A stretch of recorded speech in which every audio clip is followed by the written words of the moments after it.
Nigga, I told you, nigga. I told you, nigga. Until the day end, nigga, you can always on me, pussy.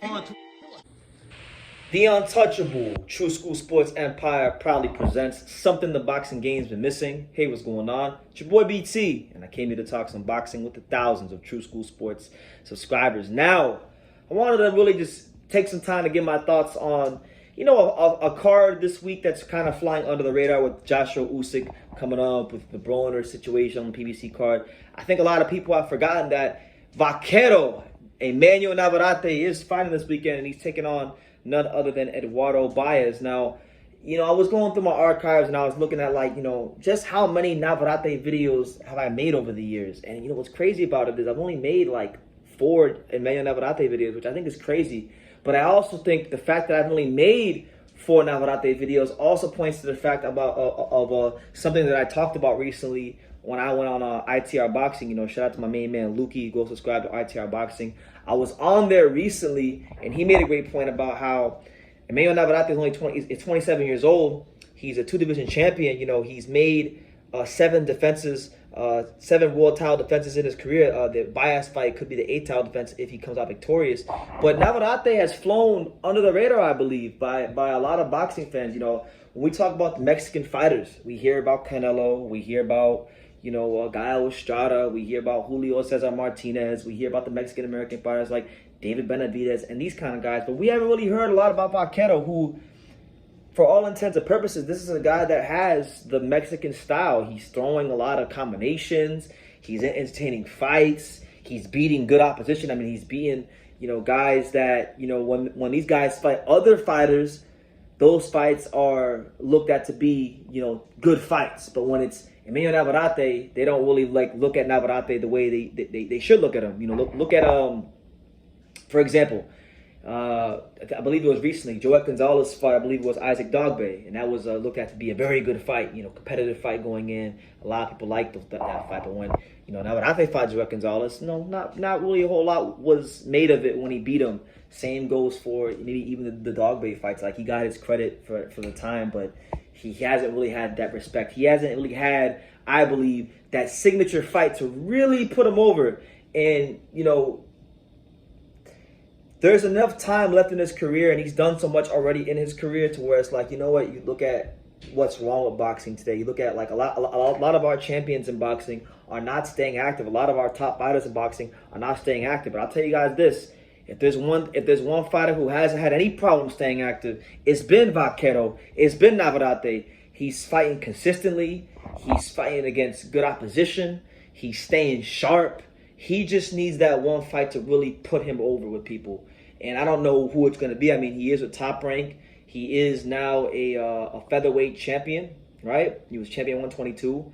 He's now champion at 126. There's been rumors about him maybe going to 130. And I truly believe that Top Rank is going to, when Shakur vacates that belt and goes up to 135, I believe that's when Bob Arum and all parties will tell Navarrete Vaquero to move up to 130, right? To 130, and then he'll probably be positioned to fight for the WBO belt. That's what I genuinely believe. But let's talk about it, man. What is it going to take for Emanuel Navarrete to get the acclaim of boxing fans, of the Mexican fans, as the boxing fans at large? Because I just don't see why he's not more talked about. And I even scratch my head as to why I don't talk about him more, because Navarrete really is a good fighter. I've had a chance to witness him fight in person. I've had a chance to watch a lot of the top fighters in boxing fight in person. And I'll tell you this, he's right up there. When it comes to excitement and watching a guy fight live, he is up there. So let's ask the question. What fights could Emanuel Navarrete get from 126 to 130 that could potentially put him over the top? Now, I'll throw out a fight that probably most people haven't thought about, because this is a fight that really a lot of things would have to happen for this fight to happen. But I'm going to throw it out there. I'm going to see what y'all think about it. So y'all know that a good friend of this channel is my main man, Angelo Leo, the former WBO super bantamweight champion at 122. He has stated many times on this channel and other platforms like the Boxing Boys, he stated on this channel and various other platforms that he is eyeing a move to 126. Now, for whatever the case may be, Mayweather Promotions has not kept him active. Normally, when a fighter normally when a fighter isn't kept active by their promoter, that means there's some sort of turmoil going on behind the scenes that we don't know about as fans. So let's just say Angelo Leo, for whatever the case may be, maybe he doesn't stay with Mayweather Promotions, right? For whatever the case may be, or maybe his contract runs out. Okay, Bob Arum signs because he sees a young Mexican-American fighter. Then I really think that a fight that should be explored, and I really think a great stylistic matchup that would be entertaining for the fight fans, that would be entertaining for the Mexican fans, the Mexican-American fans, just the fans of any nationality, just any nationality, would be Angelo Leo versus Emanuel Navarrete. They're both guys that love to go in there and exchange. They're both guys that are known for high punch output and their conditioning. I really don't see how that fight wouldn't be a banger. And I really believe someone should tell Bob Arum, Brad Goodman, Bruce Tramplin, and the fine folks at Top Rank about this possibility in this scenario. So there's that fight. There's also the small possibility that maybe if Shakur can get past Robinson Conceicalo's next fight, maybe Shakur stays at 130, not for Joe Cordina, which is the fight I really want to see, but for Vaquero Navarrete. Maybe Navarrete moves up to 130, gets a nice little stay busy win, and then they make a fight with him.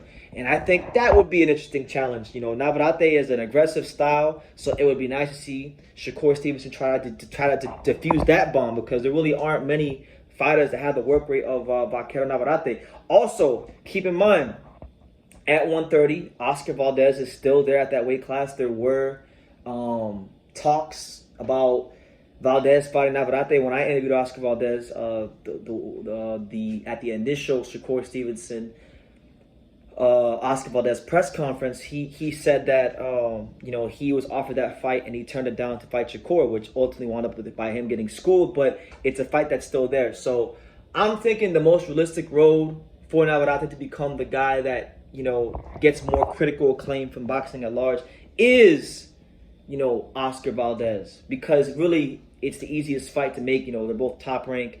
I don't see Valdez going to 35. I think he'll be there. So Navarrete will have time to go to 130, win a fight or two, and then they can make the fight happen, get Valdez a win again, get people excited about Valdez again, and then make that fight happen. I'm thinking that fight could happen in 2023, and I really think that fight should be happening in 2023. But I would say those are the three fights that I feel around those weights could really get Navarrete some more critical acclaim.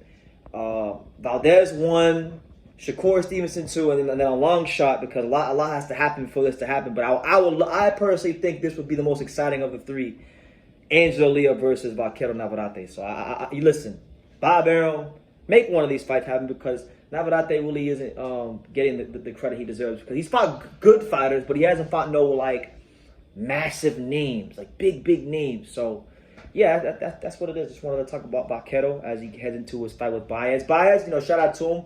I had a chance to watch Baez fight. I think he fought Rais Alim on the Fulton Figueroa card. He's a strong, durable guy. I think he's a guy that's going to give Navarrete some rounds and make for a good fight. But Navarrete should take care of business. So I'll definitely be watching that fight. Also on that card, just before I end this video, also on that card, there is one fight that I want to highlight to people that people should watch out for.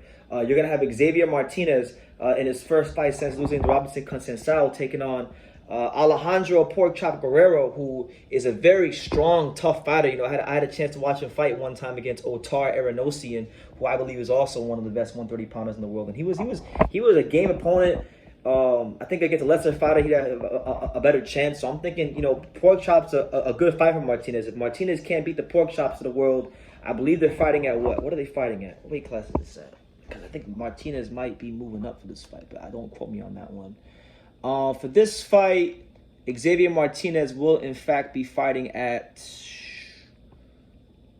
No, they're at 130. So they're still at 30. It's at 130. It's an 8-rounder. So Martinez looking to move up the ranks and make some things happen for himself. You also got Landolfo Delgado on the card, who is looking to continue the gravy train rolling. He hasn't, he's had his last 4 fights. Landolfo Delgado has been a 50% KO artist. He was pretty much like the Virgil Ortiz. He was knocking everybody out his first 13 fights. Now guys taking him the distance. So we'll see what he can do. But yeah, that's just my little take on Navarrete and some things going on in that card this weekend. But you guys, let me know what you think. What do you guys think about Vaquero and the card this weekend? And what fights do you think could put him over the top as the next big Mexican name in the sport. So yeah, leave your comments down below. Make sure you guys take the time to subscribe because we're on the road to 50,000 subscribers. And I know with you guys' help, we're going to get there quickly and swiftly. So leave your comments down below. Make sure you guys take the time to subscribe. And like I say in every single one of these videos, you can love me or you can hate me. But I'm just a kid from Dania. So until next time, take it out. Thank you for watching True School Sports. No, follow this kid. Oh. You know, he's a true, he's a young, true, passionate person who follows boxing. He wakes up thinking about boxing and he goes to sleep thinking about boxing. This is true. This is true. Good kid, good man, and looking forward to seeing him everywhere in the boxing world. Hey man, if you ain't subscribed to True School Sports, you fucking up, man. Make sure you subscribe, bro. Fucking up big time. Make sure, man.